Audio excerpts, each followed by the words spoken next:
వయస్సులో వసంతమే ఉషస్సులా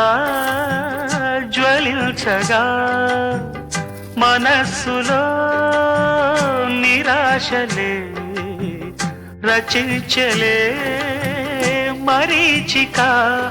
పదాల నాయగా స్వరాల సంపద